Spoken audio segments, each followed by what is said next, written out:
CARES Act Unplugged. What's in the CARES Act for law firms? Episode 79. Are you ready to make your law firm a profit-generating machine that will free up your time and skyrocket your impact? With more than 2 decades of business growth experience and having proven that you can be successful while prioritizing your family and your impact, introducing the Profit with Law podcast. I am your host, the creator of the Firm Differentiator 10X Effect, Moshe Amsel.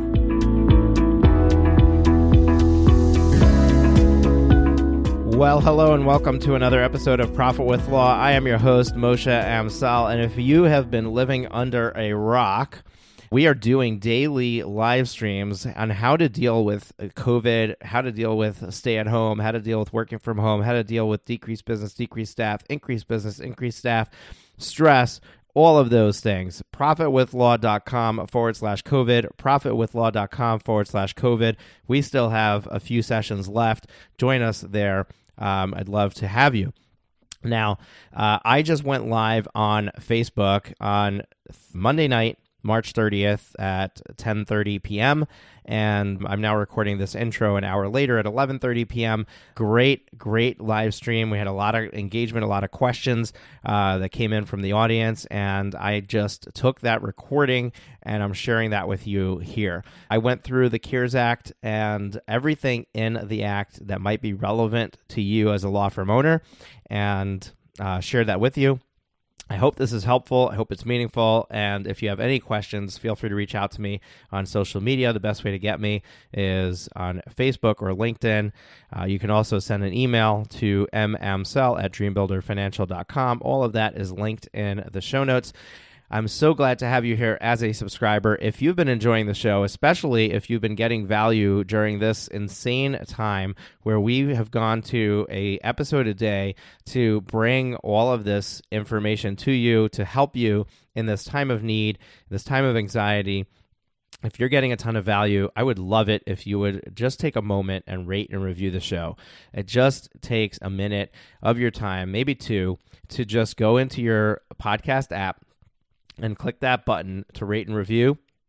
And give us a number of stars that you feel is appropriate. I hope it's 5, but whatever is appropriate. And if you can drop a comment, leave a comment there, and I will shout you out here on the show. So I'm going to cue up that recording right now. The CARES Act is the Coronavirus Aid, Relief, and Economic Securities Act that was enacted on Friday by President Trump. $2.2 trillion being injected into the economy. And there are a ton of questions that people have been asking all over the place and putting into the various live streams that we're doing to understand, how does this affect us? How does this affect the law firm owner? How does it affect my ability to continue and operate as a business owner? So I wanted to go through everything in the act that I could think of would affect a business owner. A law firm specifically as a business owner. There's definitely more in there that would affect other business owners. I'm not going to cover those. I do want to give this disclaimer. There's a portion of it which everybody's talking about, which is the loans that you're eligible for, payroll protection loans, economic injury disaster loans. I am not an SBA expert, and therefore I will give you the information that I have from reading the code and the information that I have from the sources that I trust to be very well versed on the topic. So I want to make sure that you understand that when it comes to the actual information specifically for the SBA provided loans and the bank-backed SBA loans, you do want to make sure that you're talking to an SBA specialist if you need more detailed information or specific information for you. And I'm going to be very frank with you and share with you when I'm not sure if the information that I'm giving you is correct or accurate. So let's I guess, dive into this, right? So I'm going to go a little bit out of order because those loans are in the first section of the act. But I actually want to talk about the stuff that's going to be happening to you personally, whether you're a law firm owner or not, first, because to understand how that's being calculated and how that works is very timely right now, and I'll explain to you why in just a moment. So if I'm not looking at the camera and I'm looking down, I have a ton of notes here, and I'm going to try to make sure that I don't skip anything or botch anything for you. So the first thing that the act does is it provides rebates and other provisions for individuals. So I want to cover individuals first, and then we'll get to business. So the first thing that it says is there are, in section 2101, there are 2020 recovery rebates for individuals. And this is that supposed check in the mail that we're going to be getting. And I wanted to explain what that is. First of all, there's an income limitation, and it's off of your adjusted gross income, which is above the line before your QBI deduction. So it's not your taxable income. If you're a business owner, you get a 20% deduction from your income for anything that you made in your business as profit. And that goes below the adjusted gross income. So that doesn't get taken out before this calculation. So the $75,000 income limit for individuals, $150,000 limit for families, for couples married filing jointly, those are the income limitations. Now, the income limitation is for your income in 2020. And this is where it gets really interesting, because if you met the income requirement in 2018 or 2019 and you end up earning more in 2020, which is a good problem to have, you're going to end up needing to give this money back even if it was advanced to you. So understand that this is a rebate on your 2020 taxes, that we're going to have this extra coronavirus credit that we're allowed. And it's $1,200 for individuals, and if you make more than $75,000, it phases out up to $99,000. So you'll get some of it, but not all of it. And then you also get $500 per child in your household. Now, the child is per the tax code definition of a child for the child tax credit. So if you're taking the child tax credit, you're getting another $500 per child. I have 5 children, but I'm only going to be getting 2 of them because that credit cuts off when a child reaches the age of 17. And my 3 older girls are 17 and up. So I'm only going to be getting $1,000 instead of $2,500 for my 5 children. So the way that they're doing this is they're looking at your latest tax return filed. So if the last tax return filed was 2018, they're looking at your income in 2018. And if your income met the threshold, they're going to look and see if you were direct deposit. And if you were direct deposit, they're going to do a direct deposit into the bank account of record in 2018, into that bank account with your money. If you filed your 2019 taxes, they're going to look at your 2019 income, and they're going to determine, based on the income and also the bank information, whether to direct deposit or mail a check. Now, obviously, people who are on direct deposit are going to see that money far quicker than people who are getting a physical check. So one of the things you want to start to think about is, have I filed my 2019 tax return yet? And did I do direct deposit on that tax return? I'm not sure if you had an electronic payment in there, if they're going to use that bank account information. I don't know the answer to that question. What is interesting is that if you know your income is going to be low enough in 2020 and it was low enough in 2018, but it was higher in 2019, you might want to delay filing your tax return until after that check is sent out to you. If your income went down in 2019 and the last tax return you filed in 28 was in 2018 and you didn't meet the income threshold in 2018, you might want to rush to file your 2019 tax return this week, because they may start making these payments as early as April 6th, which is next week. Now, what's interesting is that the code, the bill that was signed into law, is the instruction book. right? It's basically, this is what needs to be done. But how they actually do it is up to the individual authorities. So the Treasury and the IRS now have to figure out how they're going to issue all this money to the American families. And although they're talking about doing it as quickly as possible and starting April 6th, there's a good chance that some of you might not see that money until sometime in May, beginning of May, mid-May, end of May.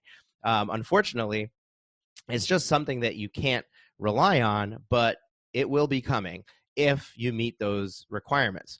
Now, if you are going to have a low enough income in 2020, but you exceeded the income in 2018 and 2019, then you're going to get the money at the end of the year when you file your tax return. They're not going to advance you the money in the form of a check being mailed out to you or a direct deposit being sent to you.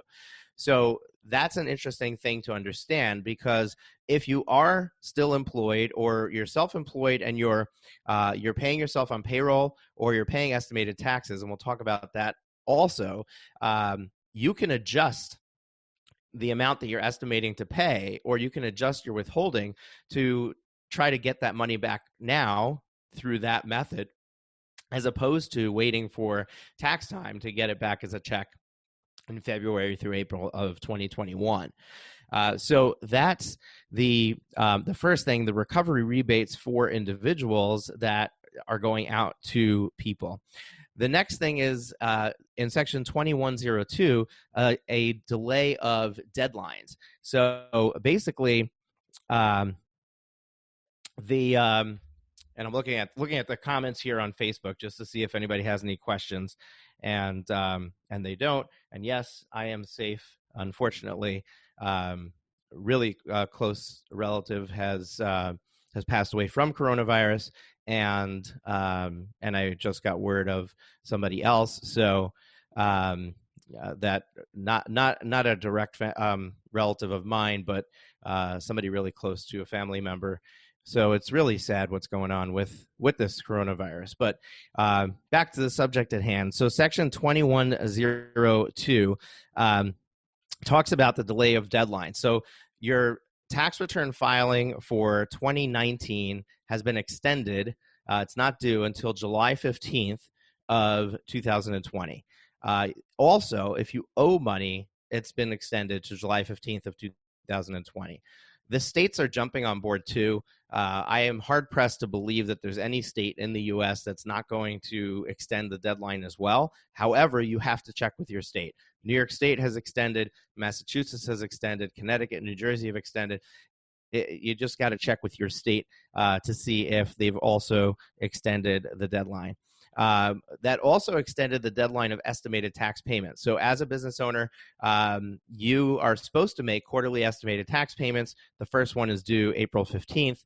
That is now being extended to October 15th. So you don't have to make any estimated tax payments until October 15th. However, that payment is supposed to include all three of your first 3-quarter estimated tax payments. So you're deferring the payment. And what that does is it's going to allow you to see how business goes, how your business is affected, and not have to advance pay to the government taxes that you wouldn't otherwise owe. And now you got to wait for your refund to get that money back. So that's the delay of deadlines. That's important to know. There's also a very interesting Section 2103, very interesting rule regarding retirement funds. And this is something that might allow you to access money that you wouldn't otherwise be able to access. Now, I'm gonna give a fair warning here. If your retirement account is invested in the market and the market is down right now, this is a very bad time to be pulling money out of your retirement account. However, if you do manage that account and you did have it moved to cash, or if it's your last resort, you should know that this was put in here. So there's a few things that have been changed regarding retirement funds temporarily to allow for relief. The first thing is that if you have a employer-sponsored plan that allows you to borrow from it, these are typically your 401k, 457s, your 403bs. These are your deferred comps. In non-profit situations, it's a 403b. In a regular company, it's a 401k. If you have that type of retirement account, usually there's a borrowing provision. It allows you to borrow money against the account, and that loan amount is limited. It's not able to exceed $50,000 or 50% of the balance in the account in a single year. You can't have more than $50,000 of borrowing. Well, they've expanded that to $100,000. So if you don't have a loan against your account, you could borrow against that account up to $100,000, and then you would pay it back on the regular payment terms. I actually think there might be a provision in there to extend those payment terms. I don't remember, and I'm not going to look while I'm doing this broadcast. But it is something, if it's of interest to you, post a comment and I'll look it up for you.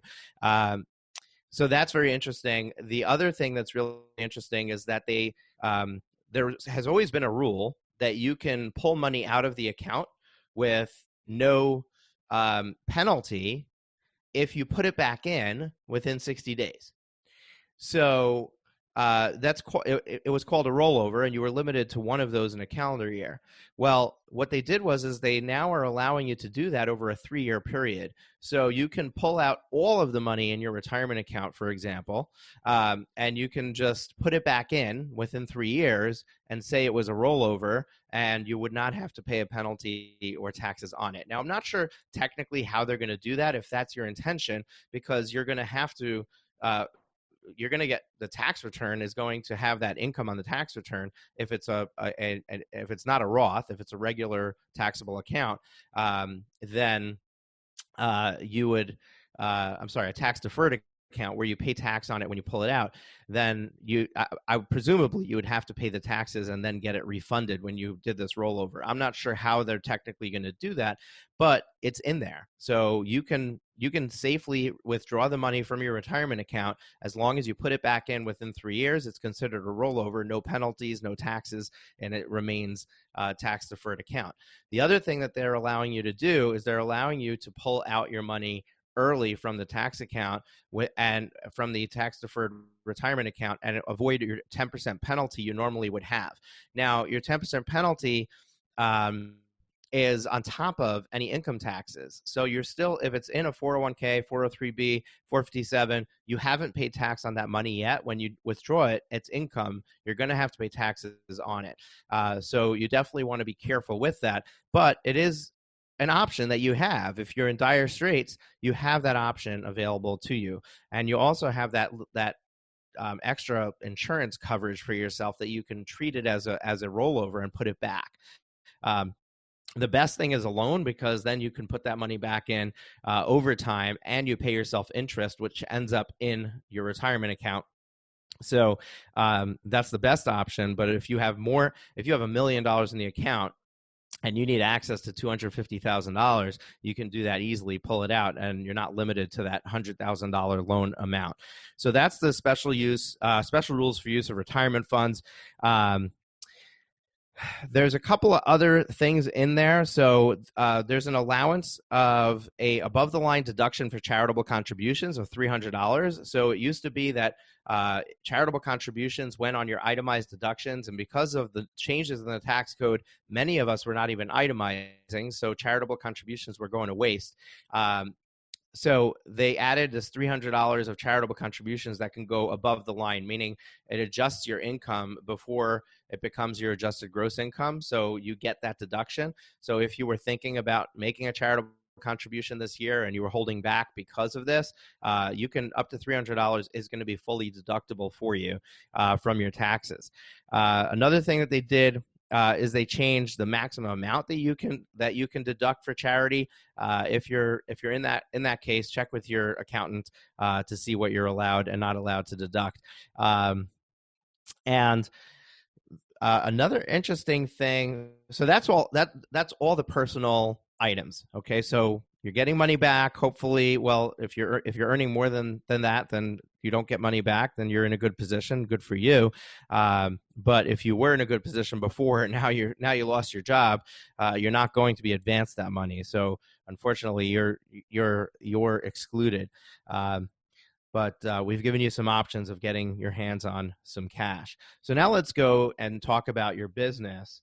And I'm just going to look real quick to see if there's any questions here. So let's look at our questions real quick. I'm seeing a bunch of people that I know, and I'm happy to see you all here.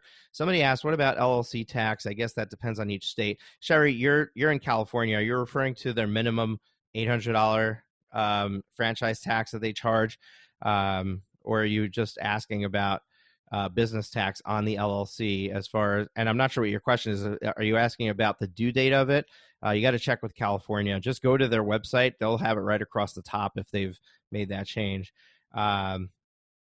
And deferred repayments on pre-existing loans from 403B, or is that plan specific?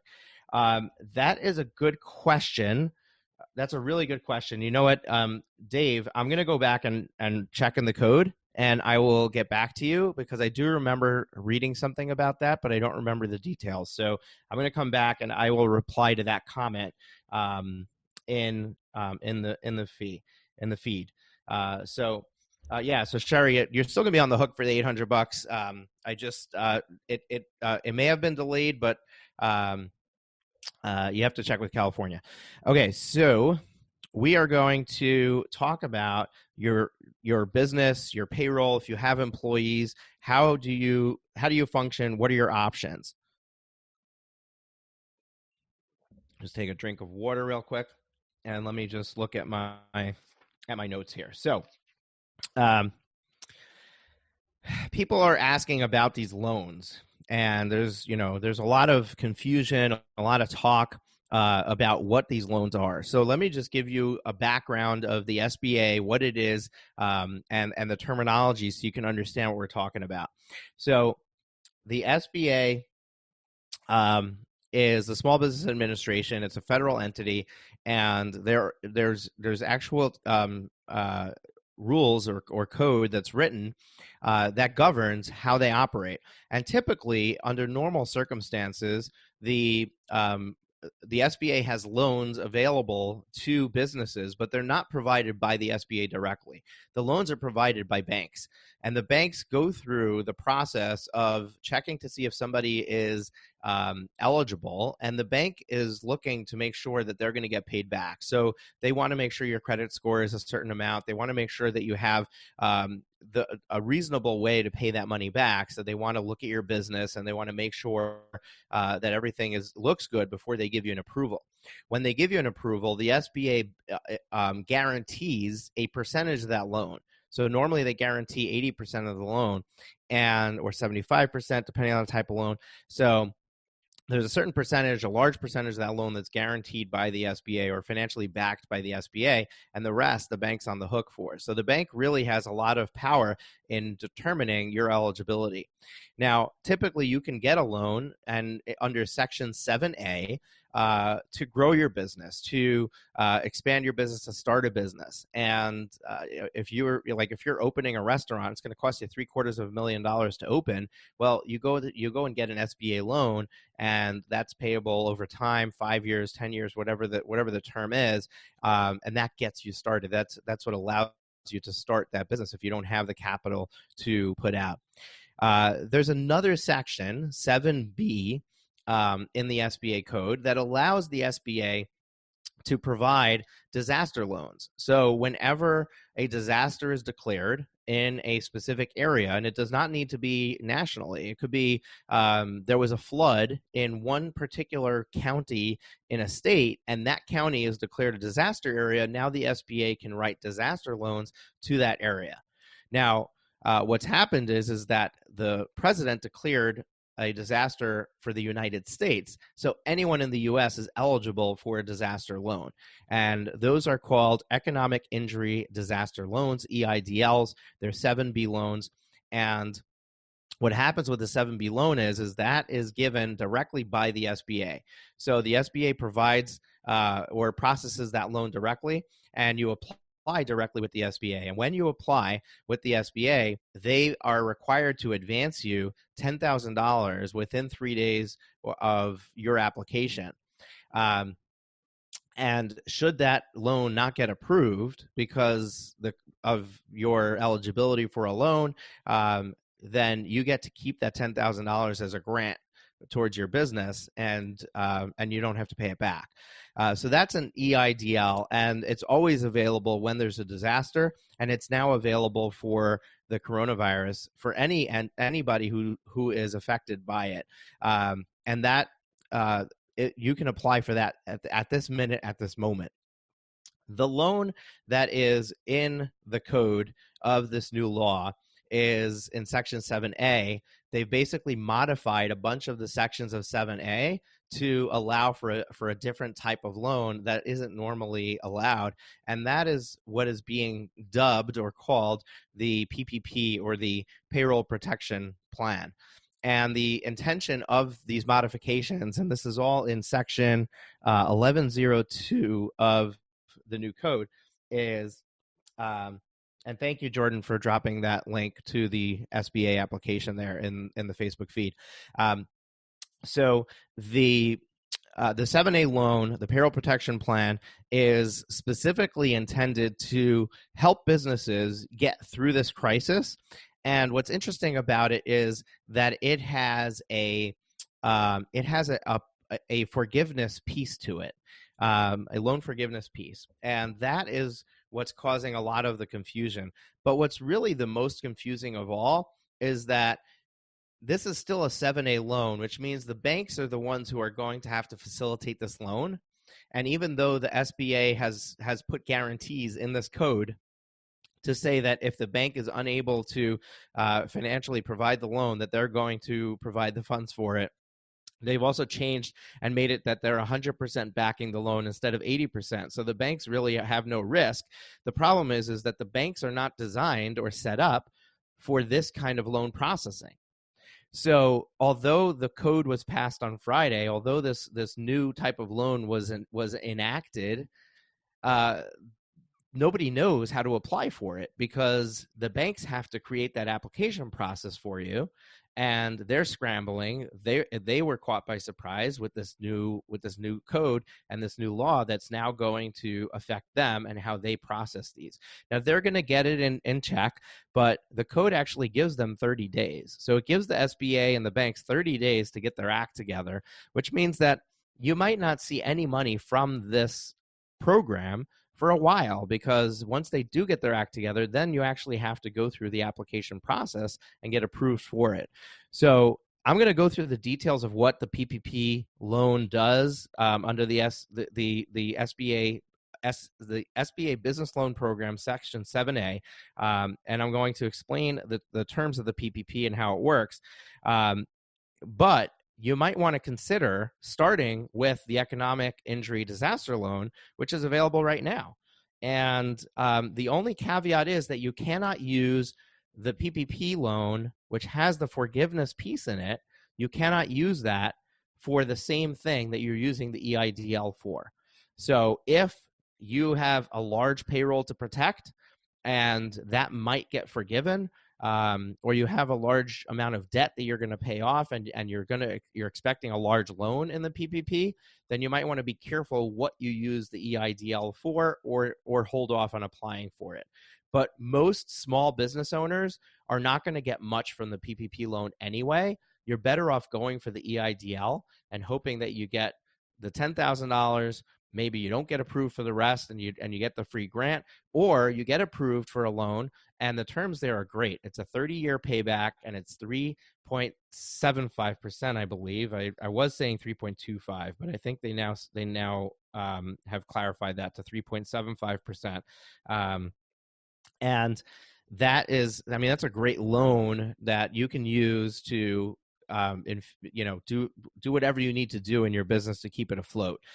So let's go into the details of the PPP program. So first of all, who's eligible? Anybody who's considered a small business is eligible. You could be a sole proprietor. You can be You actually had to have an employee on payroll in order to be eligible for the PPP program. And the problem is that that's the first place where I don't know the answer to the question. The question you're going to ask is, I'm a sole proprietor and I am not an S corp. Sole proprietor, not an S corp. Therefore, I am not on payroll and I don't have any employees. Am I considered an employee for the purpose of this program? I don't know the answer to that question. I have heard people say, yes, you are, but I don't see it in the code. So I don't know where they are getting that information from. What I do know is that if you're operating as an S corp, you should be on payroll. And if you're on payroll, you're an employee of the S corp. The S corp's eligible for the PPP program. So first thing is that you need to be a small business. You need to have somebody on payroll. Then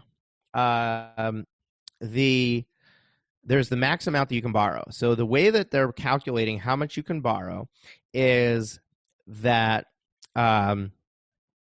you take the payroll, mortgage, rent, payments on debt obligations incurred during the year prior before the loan and monthly, and multiply that times 4, or 2.5 times the average monthly payroll costs incurred in 1 year period before the date of the loan.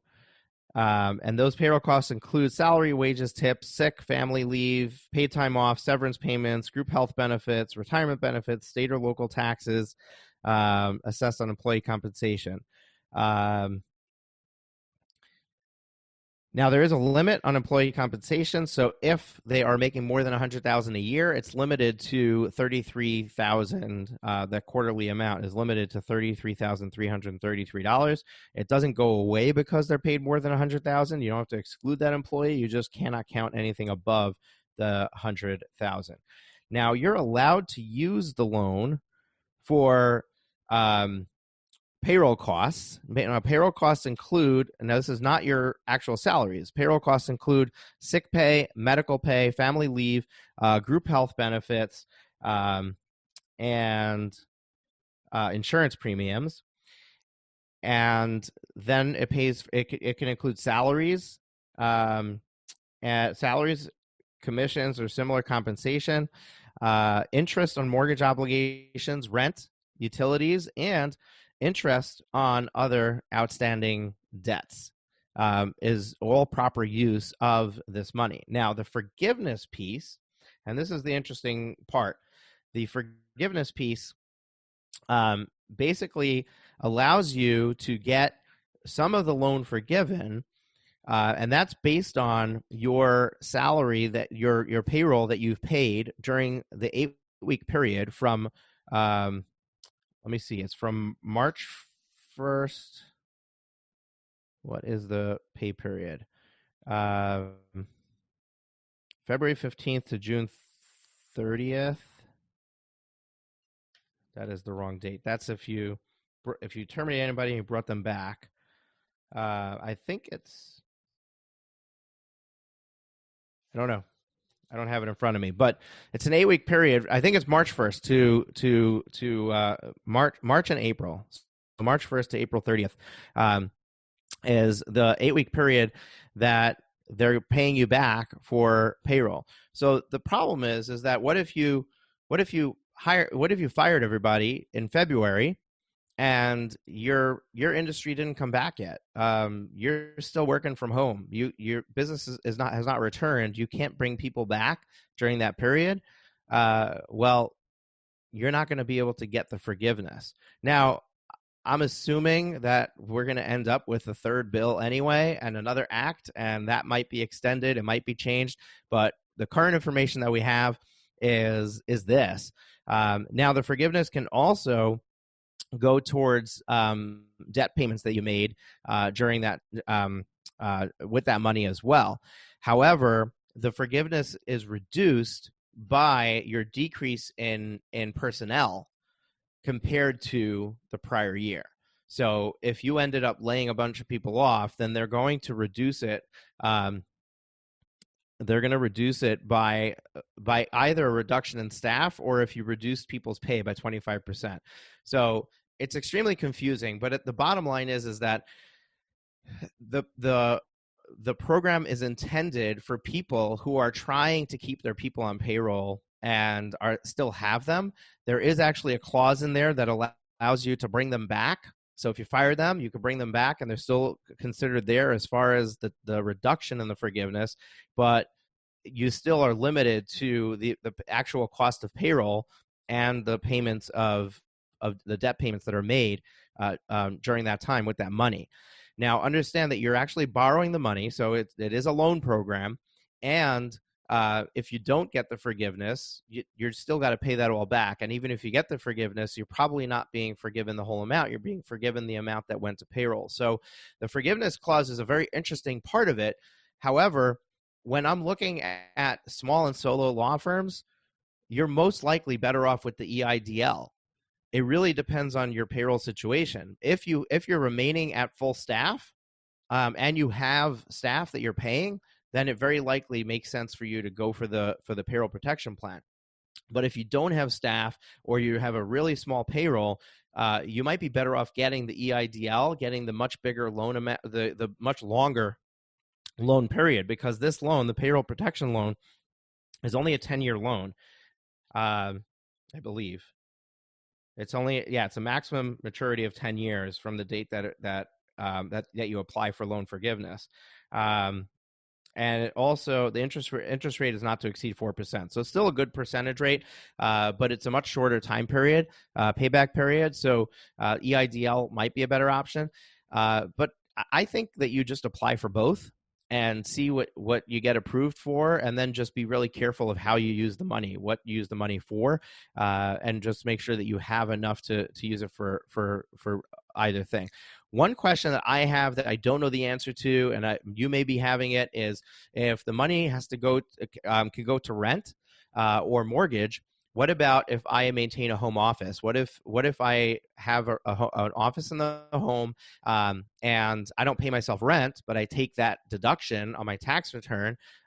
Is that considered rent mortgage expenses for the business? In theory, it should be, but it's not clear to me from the code. I don't know the answer to that, and I have that question myself if I were to go and take the loan. So that is the deal with the two loans that are available in the CARES Act. Now, what I'm going to do is I'm going to continue with a bunch of other items related to business, but I want to just quickly check and see if people have questions. So let's go back and look, and we see somebody asked, does canceled appointments causing cash flow problems qualify as economic injury? So yes. So Daniel, a 7B loan requires that you have economic injury, but everybody qualifies, because if you had a stay-at-home order, if you had to, it basically says that if you had to be working in a decreased capacity, you're covered. So basically, practically everyone in the U.S. is covered. Let's see. Somebody said, talk to my bank today, and they have no clue. Yeah, that's typical. Let's see. Can you get a 7B and a 7A? Yes, I believe so. Again, I'm not an SBA specialist, but they don't have anything to do with each other. The 7B is an economic injury disaster loan. The 7A is a business loan. You definitely should be able to get both. Now, you are not allowed to use the proceeds of one you're not allowed to use both for the same thing. So it's very clear in the code that you cannot borrow to pay the payroll twice. You can't borrow to pay the same thing twice. And now let's look. I've got, regarding the economic injury disaster loan. First, how does law firm, a service provider, determine cost of goods in the application? Your cost of goods are probably zero. So cost of goods sold is when you carry inventory, you make products, things like that. So when you're applying in that application, you're going to put zero there for cost of goods sold. And is it a 30-year payback, I think you said, or is this a grant forgiven loan? So Dave, the EIDL is a 30-year payback loan, and they advance you $10,000. And if you don't get approved for the loan, you keep the $10,000. That's a grant. But it's not, $10,000 is not the max that you're eligible for. And if you get the loan, the $10,000 is not a grant. The entire amount is a loan, and you have a payback for it. If we have 1099s who just happen to not get any pay in that 2 months, is that going to totally mess it up on the forgiveness, or will it track W-2s or more? So Jordan is asking about 1099s. And honestly, I've heard people say that 1099 contractors are included. I don't see that in the code. I am not sure if they're even included. So I'm very cautious with how I answer that question, because I have no idea where the people who have said that that's included in payroll have gotten that information from. What I will tell you is if that's true, that 1099s are included, then them not getting any pay in those 2 months would not totally mess you up for the forgiveness, but the forgiveness gets decreased based on the number of full-time employees over the prior year and the number of full-time employees during that period, and you take that division and then it gets reduced by that percentage. There's a fraction it creates. So if it's 0, if you went down to 0, you're going to end up with no forgiveness. But if it's just some of your 1099 contractors and not all of them, it's just going to affect that forgiveness as a percentage. And then Jordan's asking, isn't there something about the $10,000 throwing off the forgiveness on the PPP or offsetting it? Am I messing that up? No, there's no $10,000 throwing off the forgiveness on the PPP or offsetting it. No. So the only thing that on the personal protection the payroll protection program, the 7A loan that has the forgiveness clause, there's 2 calculations of how much you're eligible to borrow, and it's the lower of the 2, and it's calculation 1 or $10 million. So the max you could borrow is 10 million. Maybe that's what you're thinking of when you wrote 10,000. And then I've got Daniel is saying, if I understand correctly, we can only apply for either the EIDL or the payroll protection, but not both. That is not my understanding, Daniel. I believe you can apply for both. You cannot use the proceeds of both for the same use. So if you apply for the EIDL, and you use that for rent, utilities, and debt service, and you apply for the PPP and you use that for payroll, you're good. You're fine. So you just need to be careful not to use both of them for the same purpose. All right. So moving on. That was section 1102 is the loan program, and section 1105 is the loan forgiveness. Now, section 1108 is a waiver of a prepayment penalty. So some people have asked, is there a prepayment penalty if I pay this down early once this is all over? No, there's no prepayment penalty. That has been waived. There's also a waiver of any fees. So you're not going to be responsible for that. Now, I did cover delay of estimated tax payments for individuals. There's also a delay of estimated tax payments for corporations. There's also a delay of payment of employer payroll taxes. Now, I would be very careful with this. So they did allow you to delay paying your employer payroll taxes. So if you have payroll, you actually don't need to submit those taxes until, I think it's extended to October. I didn't write the date down. I apologize for that. If you want to know, just drop a comment and I'll find it and reply to you. But the payroll taxes, the thing I would be careful about is you're on the hook for these taxes. So you technically withheld them from your employee's paycheck, or it's the employer side of your FICA taxes. You have to submit those to the government. It's delaying when you have to do that. If you might not have the cash to pay that when it's due, you could be getting yourself in hot water. So I'd be really careful to make sure that I've got a plan. I know how I'm going to get that money then, so I can delay those payments, and then it just frees up some cash today. There's also been, in section 2203, modifications of net operating losses. I don't want to confuse people here. If you had operating losses in 2018 or 2019 on your tax return, you now can go back and carry those back to allow you to free up cash right now, which would require you to do some amended tax returns. Check with your tax preparer, your tax advisor for that. But if you did have losses in 2018, 2019, that could be a source of freeing up some cash for you because of those changes. There was also a modification of the limitation on losses for taxpayers other than corporations, of what you're allowed to take as a loss. Not going to go into that, but you just know it's there. There was also a modification of credit for prior year minimum tax liability. If you paid minimum tax liability, there's a credit for that. That was modified. And there was also some amendments on qualified improvement property. So if you moved into an office space and you had to pay to rehab the office, you had to do a bunch of work to get the office ready to move in, the rules didn't allow you to expense that up front. Well, now there's actually a change in that which allows you to do that, to accelerate the depreciation of that. So you should talk to your tax preparer if you fall into that category, because you could possibly go back and get some money back from that. Now, one thing that I found buried in the tax code that I found really interesting, and I'm actually going to be using it, buried in this code, in this law, is that I don't know if you're aware, but if you're an employer, you're allowed to provide $5,250 of tax-free education benefits to your employees, right? So you can tell your employee, go to college, send me the bill, up to $5,250, we're paying it, right? And that could be a perk that you provide, and you don't have to pay taxes on that. It's a way of creating another expense in your business that you're going to save taxes on. Pass that to your employee as a benefit. They don't have to pay taxes on it. They get it tax-free. So it's a way of transferring some money without incurring additional taxes to your employee. Well, in the coronavirus bill, in the CARES Act, what is buried in there that you need to really be looking for it to find is that there is the ability to, instead of paying that towards current education, you can pay that towards their student loans.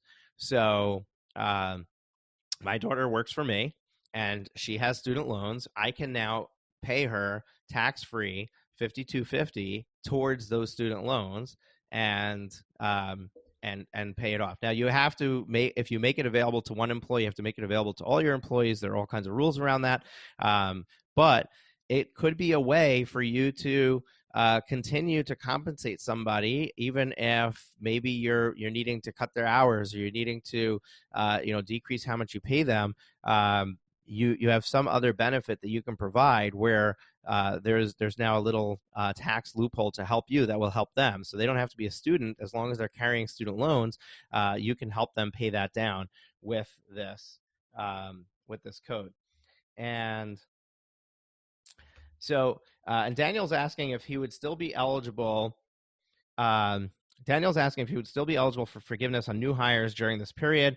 And the answer is yes and no. So it's not intended, and specifically says it's not intended to be used for growing your company. However, if you have attrition, if you have, people come, people go. So the purpose is to maintain your average from the prior year.